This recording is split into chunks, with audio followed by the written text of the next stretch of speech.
masih melanjutkan yang telah saya sampaikan beberapa minggu yang lalu, tapi agak berbeda.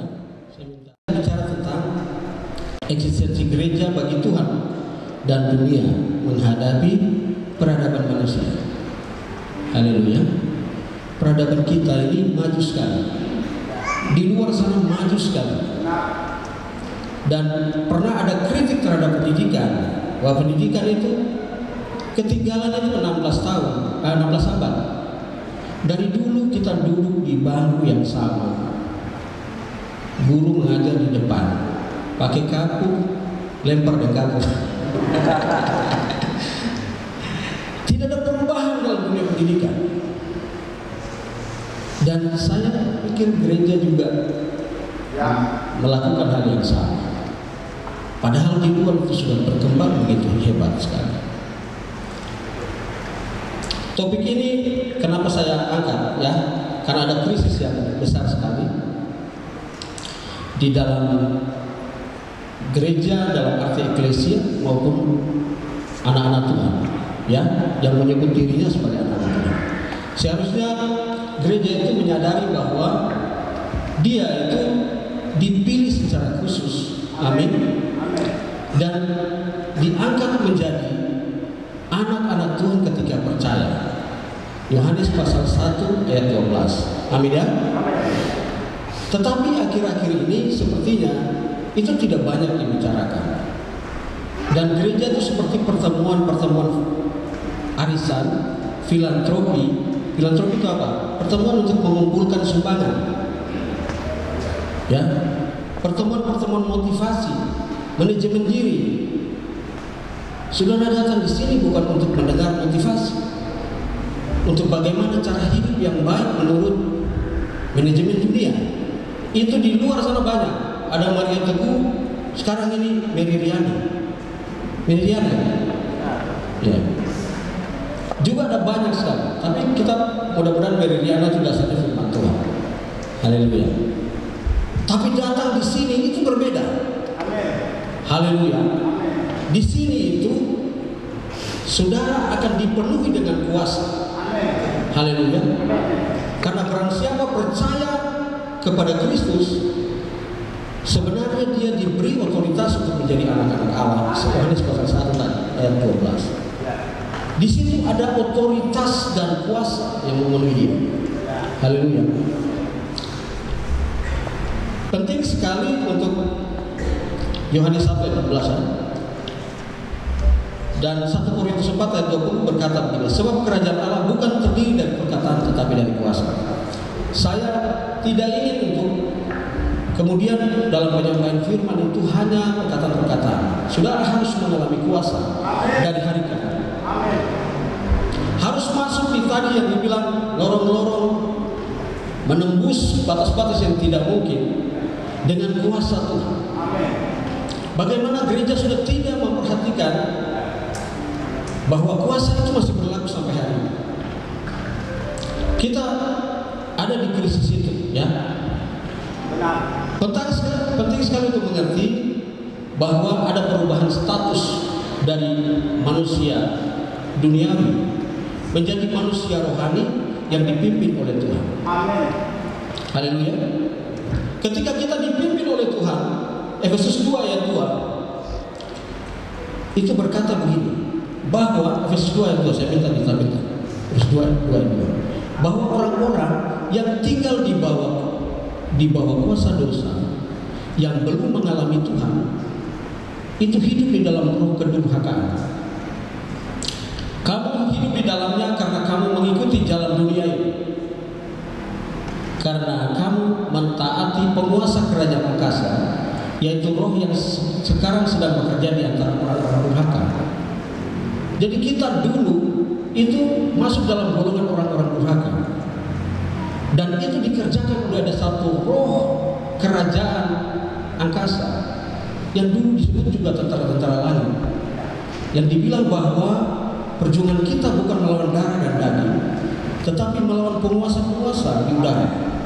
Bagaimana roh-roh dunia ini mempengaruhi iklim berpikir dari orang yang hidup di satu kota atau satu bangsa.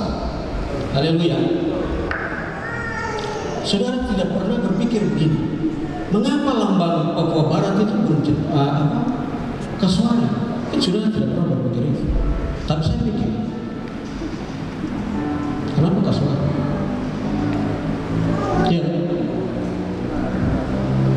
Ya, roh-roh di udara ini bisa mempengaruhi sampai manifestasinya itu dalam bentuk patung-patung kota dan mempengaruhi cara berpikir dari orang-orang di kota itu.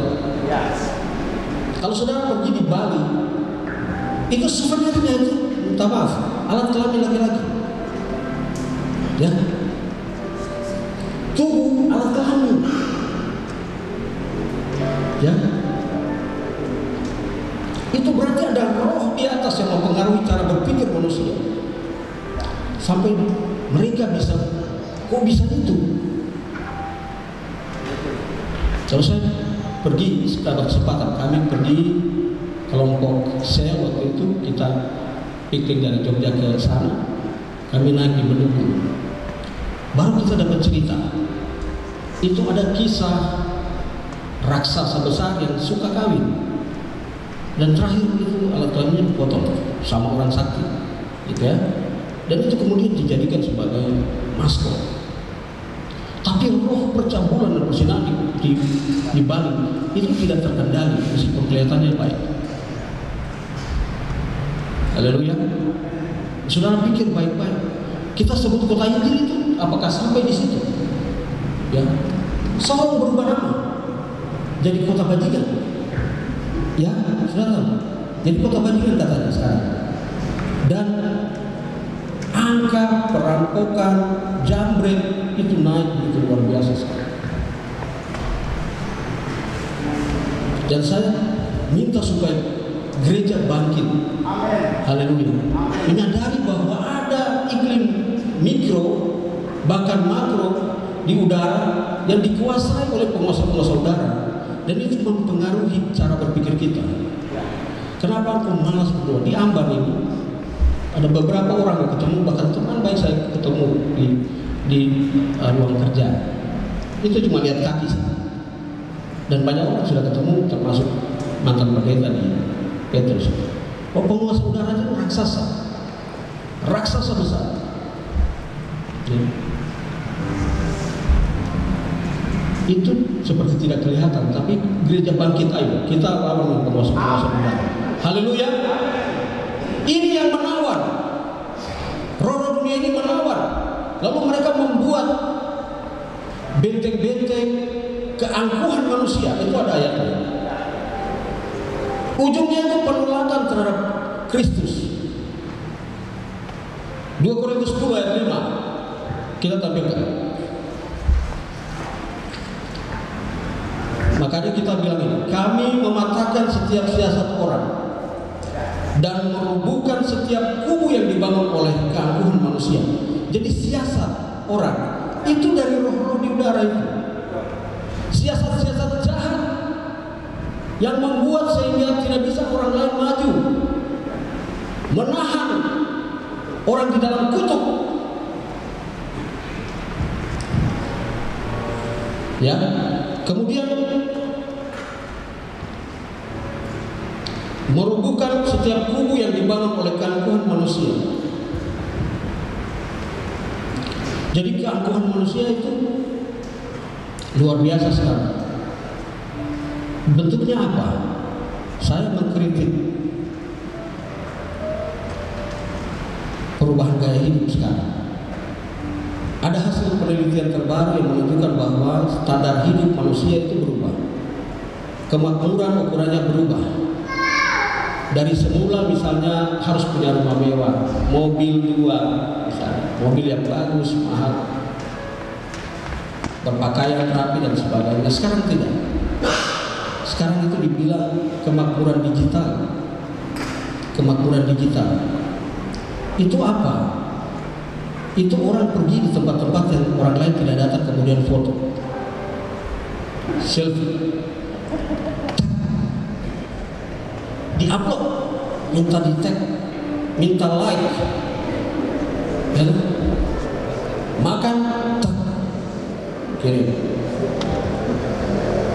Mau berangkat, tiket pesawat, tak kirim. Ya, itu kemakmuran digital. Ya, dan itu membuat yang tidak sempat untuk menikmati yang seperti itu bilang, kami bisa apa? Hanya kamu saja. Dan itu menjadi gaya hidup baru. Itu keangkuhan manusia. Ya, dan tadi di ayat kita berkata, saudara hati-hati dengan selfie. Bukan bahasa selfie. Bukan lagi selfie, bukan. Selfie kepada diri sendiri, menuhankan diri sendiri, mengagungkan diri sendiri. Itu keangkuhan manusia. Haleluya. Amin. Harus saya. Itu semua dikerjakan oleh roh-roh di udara ini. Dan itu menawan kita. Cuma medianya pakai teknologi. Haleluya, haleluya. Ayo anak-anak Tuhan, jangan terpengaruh oleh jerat ini. Roh-roh ini menawan cara pandang, sehingga mereka bawa orang itu dari masalah kepada masalah, masalah kepada masalah. Ada yang namanya itu dalam, kalau kita sekolah itu dibilang jerat kemiskinan atau lingkaran kemiskinan. Itu miskin, cuma beli pakaian, beli garam, bensin, kembali lagi miskin. Miskin terus begitu kira-kira ya. Lingkaran itu tidak akan pernah keluar dari situ. Sampai dibilang lingkaran setan kemiskinan. Itu dicetuskan oleh Ragnar Nurs tahun 53. Tetapi di dalam kehidupan rohani itu ada jebakan yang sama seperti itu. Dan itu dikerjakan oleh bapa segala penipu yang namanya iblis. Ya, iblis. Kalau kita di Bapak bilang iblis, gitu. Agak tekan begitu. Haleluya. Jadi kemudian orang itu dibawa dari masalah kepada masalah. Tiap hari bertengkar. Masalah ini selesai, besok orang datang berkelahi lagi. Saya tinggal di lingkungan yang memang agak Texas begitu. Saya kira Bandungan juga di lingkungan Texas. Itu kita bisa lihat ya, kenapa orang sampai jam 5:30 pagi lagu masih ajib-ajib, mereka masih bingung. Ajib-ajib, tahu? Ajib-ajib, aduh. Maksudnya kenikmatan apa yang didapat dari situ, saudara-saudara? Itu satu kebodohan. Tapi dia juga tersiksa, dia tidak tahu harus berbuat apa. Ini orang-orang yang melihat tetapi tidak bisa mengerti, mendengar tapi tidak bisa memahami. Mengapa begitu? Karena dia tidak masuk di dalam tadi yang kita baca, di dalam rencana besar Tuhan. Dia tidak berpindah dari manusia duniawi itu kepada manusia rohani. Ya, dia tidak berpindah status. Dia tidak bisa akses kerajaan Tuhan. Saudara mau akses kerajaan Allah, itu saudara berpindah. Saudara sudah berpindah, tapi mungkin saudara tidak pakai. Saudara tidak pernah tahu bahwa engkau Raja Wali. Kau pikir kau masih ayam. Bahkan kalau bebek ditaruh sama-sama dengan ayam, bebek dia kira itu dia ayam.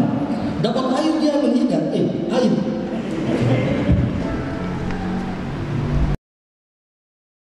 Saudara dapat masalah, saudara takut.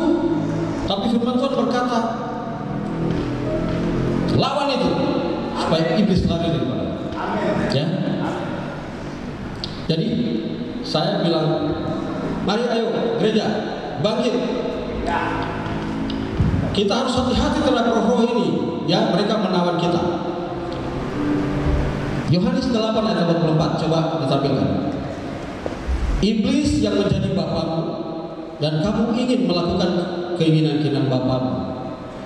Ia adalah pembunuh manusia sejak semula dan tidak hidup dalam kebenaran, sebab di dalam dia tidak ada kebenaran. Apabila ia berkata dusta, ia berkata atas kehendaknya sendiri, sebab ia adalah pendusta dan bapa segala dusta. Karena itu kenapa orang-orang tidak bisa dipercaya. Kita kasih uang, bilang kau pergi tolong beli, kembali itu tipu, ya. Ada kalanya tidak kembali juga. Saya punya banyak pengalaman kayak gitu. Itu harus dipercaya. Itu banyak orang yang tidak dipercaya. Mengapa begitu? Karena dia punya bapak itu bapak segala dusta. Saudara hati-hati ya. Kalau tidak bisa pegang integritas, saudara punya bapak siapa? Ya, sebab yang mengaku bapaknya bapak di surga itu harus berkelakuan seperti dia. Pegang kata-kata.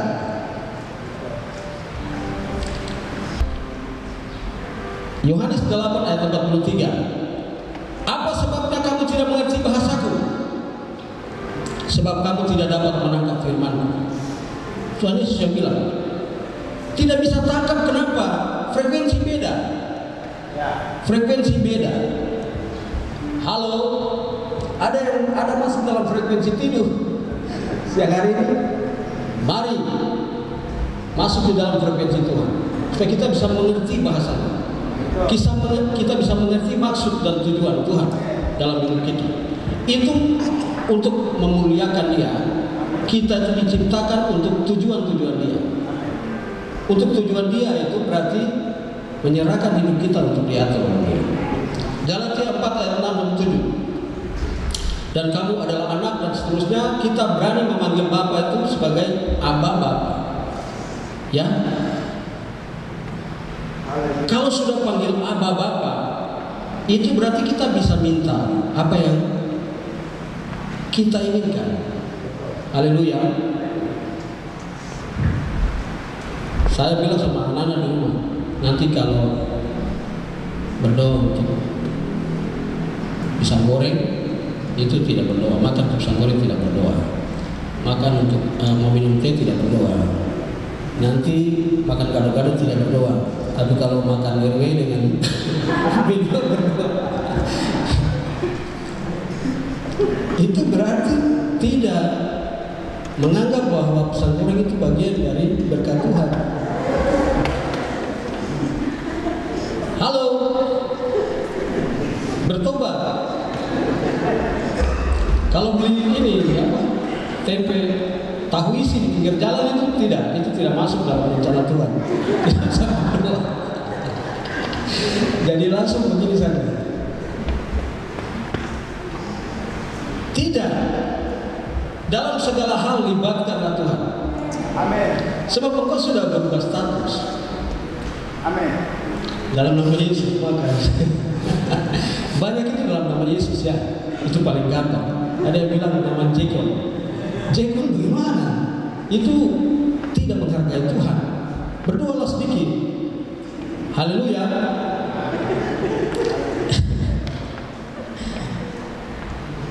Oke, gereja Tuhan harus memahami potensi. Dia harus tahu bahwa dia anak. Amen. Dia punya status itu besar. Amen. Karena itu dia bisa memanggil Abba Bapa. Dia harus tahu rencana Tuhan bagi kota ini. Dia harus tahu rencana Tuhan bagi gereja. Amen. Dia harus tahu rencana Tuhan bagi pelayanannya. Amen. Dia harus tahu rencana Tuhan bagi keluarganya. Sehingga Bapak tidak melahirkan anak seperti anak-anak anjing. Kita anjing baru beranak.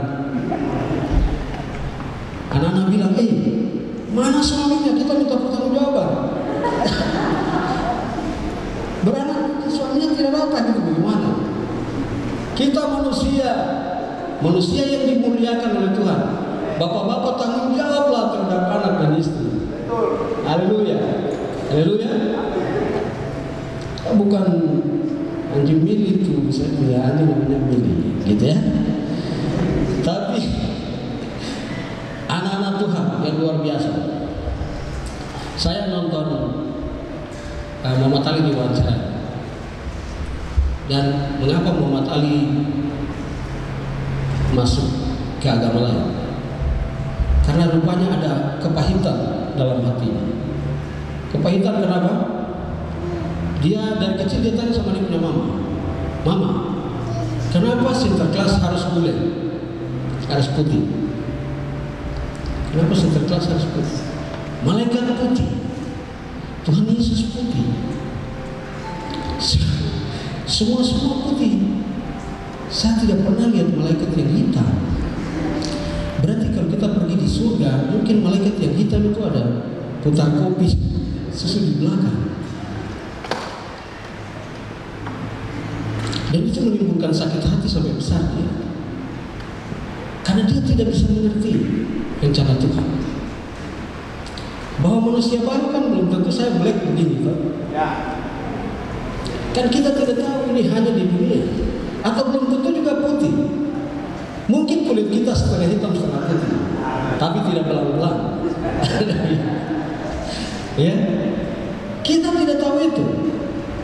Yang penting itu manusia batinnya ini. Haleluya. Dan karena itu Muhammad Ali kecewa dan kemudian dia berpindah. Dia tidak tahu bahwa di sana ternyata ditulis bahwa sang Rasul itu juga paling putih di antara yang lain-lain. Dia terjebak, macam sudah lompat begitu baru mau balik begini jembatan belakang sepatah, tidak bisa kemana-mana. Dia terjebak di situ. Kasihan, tertawa, masuk dalam bilangan orang-orang durhaka. Saudara bukan orang durhaka lagi ya. Haleluya. Karena itu harus akses surga. Akses surga. Karena akan ada waktunya. Ini 2 Timotius 4 ayat 3 sampai 4. Orang tidak dapat lagi menerima ajaran sehat, tetapi mereka akan mengumpulkan guru-guru. 2 Timotius 4 ayat 3 sampai 4 ya. Untuk ini menyenangkan telinga. Itu yang kita bilang tadi. Itu keinginan dunia. Orang pergi sekarang setelah corona ini banyak webinar,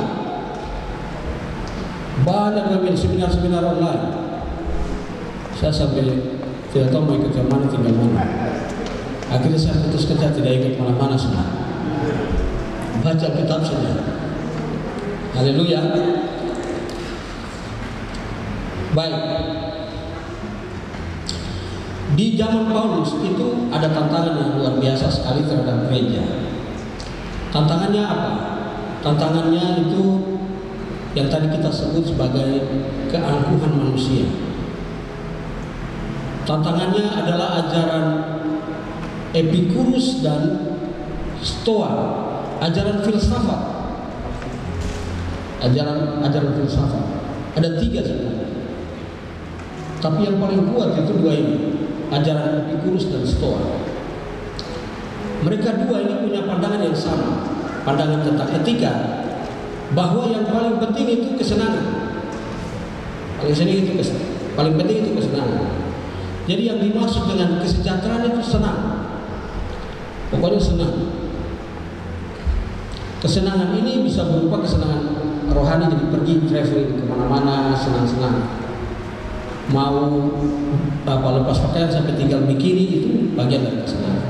Itu dianut oleh orang bule, sehingga mereka pergi ke mana-mana bisa begitu. Ya. Ajaran Epikurus ini kemudian masuk di dalam bahasa Inggris disebut sebagai Epicurean. Itu orang Inggris pakai di Brasil, di Copacabana, orang pergi jalan setengah telanjang, bagian dari kesenangan. Anda boleh ganggu. Dan ajaran itu begitu masuk terganggu. Pengajaran jalan Tuhan yang disampaikan oleh Rasul Paulus. Dan kesenangan gereja akhir-akhir ini karena kita masih di Indonesia, itu dialihkan ke situ. Senang, yang penting saya senang. Saya mau foto kayak apa, kirim di medsos kayak apa, ini kan barang-barangku. Ya. Dan Stoa pun seperti itu. Kedua ajaran ini begitu kuat sekali di waktu itu. Dan Rasul Paulus bilang, jangan terpengaruh. Bahkan di antara jemaat itu ada yang tersesat. Jadi pengajarnya. Jadi bisa tidak anak-anak Tuhan itu tersesat? Bisa. Meskipun dia sudah merubah identitas, bisa. Karena dia mencondongkan dirinya ke sana. Kalau semakin lama kau menonton televisi 1 jam, 6 jam, drakor, haleluya, drakor ini paling gampang itu melanda ibu dan anak-anak gadis. Itu bisa 8 jam. Saya bilang begini, apakah kamu membutuhkan Tuhan atau tidak? Dan itu saya tanyakan ada anak-anak muda di Raffi sana. 2 hari kemudian saya pergi jadi fasilitator untuk bantu mereka dalam pelayanan altar. Saya tanya mereka, kamu perlu Tuhan atau tidak? Karena saya tidak melihat kalian membutuhkan Tuhan. Kamu tidak merasa kehilangan Tuhan dibanding dengan kehilangan HP, ketinggalan HP, tidak membuka untuk membaca firman Tuhan. Itu tidak menjadi krisis bagi kalian. Yang menjadi krisis itu ketika belum membaca pesan WA, belum membaca pesan Facebook dan lain sebagainya, belum cek Instagram. Saudara-saudara, itu kita ditawan oleh roh-roh udara. Haleluya. Bangun pagi yang dicari pertama, saya HP di mana? Jujur. Oke, nanti Tuhan yang cari tahu. Anda berurusan itu. Bangun pagi cari pertama mungkin yang harus kita lakukan berdoa, cari firman Tuhan. Rubah. Waktu corona ini itu ada waktu banyak untuk kita berdoa dan berkumpul dengan keluarga. Saya bersyukur juga bisa bangun mesbah keluarga tiap saat kita bisa berdoa. Anak-anak tidak pergi sekolah, tapi di rumah kita bisa banyak belajar. Tapi saya tanya mereka dan pertanyaan itu penting. Bahkan tadi di doa saya bilang, Tuhan Yesus, Kau kalau datang di sini, Kau tidak asing. Kau datang di gerejamu. Kalau kau datang di rumah kami, kau datang di rumahmu sendiri. Ini rumah yang kau bangun. Rumah tangga, keluarga yang kau dirikan. Mengapa begitu? Karena HP itu multitasking. HP itu mobile, bisa dibawa kemana-mana. Ada dalam genggaman tangan. Waktu saya tanya mereka bilang ya, karena begitu HP itu ada di tangan, mudah membantu banyak hal.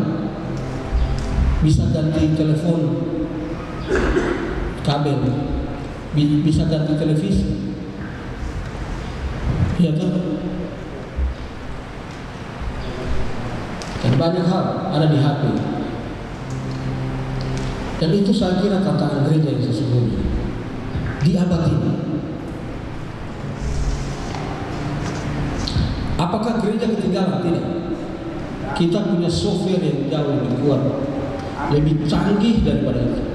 Saya tanya mereka, kau bisa tahu bahwa nanti besok ada gempa di kota ini? Tidak tahu. Orang ini nanti besok murtad. Orang itu nanti besok meninggal. Orang itu nanti besok bertobat. Orang ini hatinya begini. Kau bisa tahu dengan HP? Android? Tidak. Itu Roh Kudus bisa kerjakan. Amin. Haleluya. Pergi antar ini kepada orang ini karena dia membutuhkan. Itu HP tidak bisa deteksi yang begitu. HP bisa ramal cuaca, besok hujan atau cerah. Tapi ada juga kesalahan. Tapi kalau Roh Kudus yang bicara itu tepat. Mengapa anak-anak muda sekarang tidak tertarik untuk bisa mengakses Roh Kudus sejauh itu? Mengapa tidak mengalami itu? Atau kita telah mengunci semua di sini? Kita menganggap ini sudah final, selesai. Tuhan tidak bicara lagi, harus selesai di sini. Kami tidak mendengar. Tutup. Oke. Itu krisis yang sesungguhnya. Haleluya. Sebab domba-dombaku mengenal suaraku. Karena itu saya ajak, ayo umat Tuhan, kalau engkau tidak lagi punya akses untuk mendengar Tuhan, atau engkau membaca dan merasakan bahwa Tuhan bicara sama kau di ayat ini, kembali ayo baca firman Tuhan lagi. Bagaimana caranya anak muda itu menganggap mencari Tuhan itu sebuah kesenangan atau boring, duduk paling begitu juga. Halo anak muda, saya bicara anak muda ini, kemudian saya lihat bagaimana terakhir ini mereka membagi generasi, tapi nanti saya bicara itu. Saya mau kasih tahu begini, bahwa mengikuti Tuhan itu ada enaknya, ada tidak enaknya. Tidak enaknya itu harus ada tanda Yesus pada diri kamu. Dan Rasul Paulus bilang itu, harus ada tanda Yesus pada diri. Galatia 6 ayat 17 ya. Kalau engkau mau akses surga, kalau engkau mau hidup berkenan kepada Tuhan dan melakukan tepat seperti yang Dia perintahkan, engkau harus taat untuk dipimpin oleh-Nya. Di dalam taat untuk dipimpin oleh Dia, harus bisa memberikan dirimu untuk ada tanda Yesus pada diri kamu. Entah pernah engkau dicaci maki, entah pernah engkau dihina,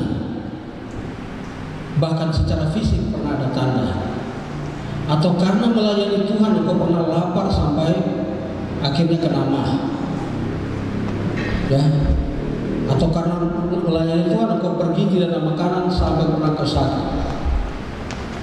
Mesti harus ada tanda Yesus dalam hidup. Dengan begitu baru engkau bisa mengalami seluruh kepenuhan Tuhan di dalam hidup.